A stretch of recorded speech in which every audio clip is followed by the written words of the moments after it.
သူများကိုအပြစ်တင်တာသူများကိုကဲ့ရဲ့တာဟာကိုယ့်ပေါ်မှာပြန်ပြီးတော့ကြာရောက်တတ်တယ်ကြီးမားတဲ့အပြစ်တစ်ခုပြန်လေကိုယ်ကြောက်ဒါကိုအလွန်တတိထားเสียကောင်းလောကလူတွေဟာအပြစ်တင်တာလဲလွယ်လွယ်ကူနဲ့လုပ်တတ်တယ်ကဲ့ရဲ့တာလဲလွယ်လွယ်ကူနဲ့လုပ်တတ်တယ်မြတ်စွာဘုရားသခင်ကိုရမြတ်ရဲ့အဆုံးအမကိုဒီနေရာမှာမှတ်သားသင့်တယ်ပေါ့ဒါနေ့စဉ်ဘဝမှာအရေးကြီးတယ်လူတိုင်းလူတိုင်းရဲ့နေ့စဉ်ဘဝမှာနှုတ်ကိုစောင့်စည်းခြင်းဆိုတဲ့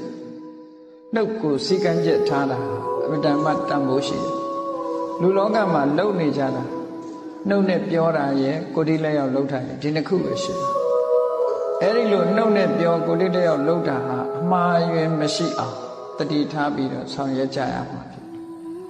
တယ်ပြစ်တင်မှုကဲ့ရဲ့မှုနဲ့ပတ်သက်ပြီးသူတစ်ပါးရဲ့အပြစ်ကိုရှုမြင်တဲ့ဟာရှုမြင်တိုင်းကောင်းသလားကဲ့ရဲ့တာဟာကဲ့ရဲ့တိုင်းကောင်းသလားလို့ဆိုမကောင်းတာတွေအများကြီးရှိတယ်နော်မကောင်းတာတွေအများကြီးမြတ်စွာဘုရားကဟောထားတယ်ပရဝိဇ္ဇာနုပတိတ္တ